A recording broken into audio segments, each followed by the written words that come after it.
My looks were just fried. I was unconfident because of that. Conversations, back then I used to be so self-conscious about how my face looked while talking to somebody.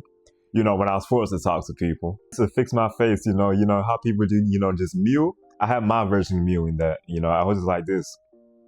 Like I was just like sucking in my cheeks like this. Like, what the fuck is that supposed to do? I thought this would make me look more masculine and attractive. It just made me look like a douchebag, honestly. Especially with girls, we're talking to girls. I was trying to put on that masculine face a little, that just wasn't working because I never got with them. I never got their numbers. So the first component that I actually focused on to try to improve my looks was my hair. I grew up my hair, tried to make it look long and healthy. Well, it was long, but it wasn't healthy because eventually when my hair got longer, it got all the way past my chin, like a few inches past my chin. There was this big chunk of my hair that was just extremely thinned out, and I was just kind of self-conscious about that too, because every time when I used to get styles, my hair used to be kind of thin at the end. So I decided to actually trim my ends off of my hair, and I did them myself. So I was stubborn as hell with trying to trim my hair. I didn't trim as much as I was supposed to, and when my hair grew out again, my hair was still thinned out, especially towards the ends. So it wasn't until the summer of 2024 where I actually just, did a big chop. I didn't cut off my hair completely. I still cut a big chunk of it off. It was around 4 inches back in summer 2024. And then up until now, I've been really consistent with my hair care habits, and I actually have this moisturized and healthy hair, and actually increased my hair growth percentage. Back then, I would say I was growing like 4 inches of hair a year. Now I'm on the track to growing 6 inches a year, a 50% increase, just because I was consistent. Throughout the entire time I was trying to grow out my hair from the moment where I first, discovered hair care, which is years ago, up until now. It's my intention and my effort to try to care for my hair, trying to be consistent, radiated towards other aspects of my life. Shortly after caring for my hair, first taking care of my hair, I got into fitness. I got into weightlifting. My parents used to have this, garage with just weights in them. And I never got into it because I thought, I was too young to lift weights, Okay, I was 15 years old. I was not too young to lift weights. There are kids out there that play sports that lift weights and they're like 13 years old. So why the hell can I not lift weights at 15 years old? So yeah. When I got into weightlifting, I instantly loved it. It was hard at first, for sure, but I instantly loved it. And I just loved the process of just pushing myself physically, pushing my limits physically to try to build that physique.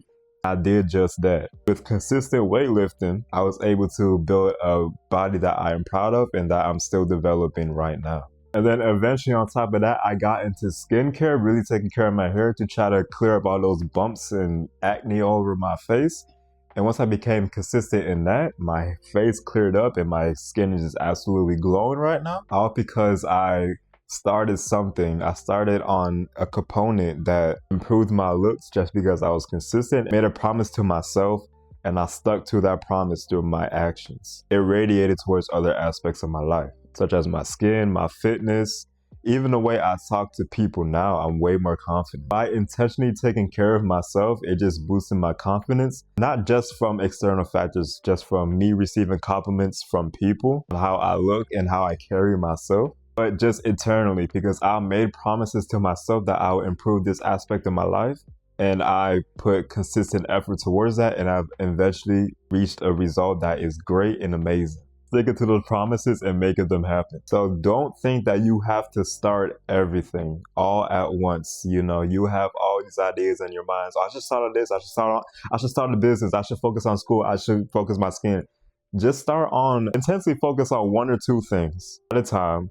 And once you get some momentum going, you've been consistent in it. Your efforts are just sort of not effortless, but they don't take a whole load of resistance to do them. Then you could venture onto other aspects of your life. And hair care is one of those aspects that you could start on right now to just transform your life. That's why I'm going to provide you all a framework, a schedule that lists all the essential tips that you should follow to just transform your hair. It's just look more presentable as a young Black man. Or you don't have to be young. You could be any age. All you need is an Afro and your dedication. That's all you need. The online video course that consists of these essential tips will be listed below. It will be the first link in my description. This video wasn't just a sales pitch. It may seem like a sales pitch. It's just to share my story on how growing out my hair honestly just changed my life, because the confidence and the self-esteem just radiates through other aspects of my life, such as my fitness, my social life, just everything, my skin, everything.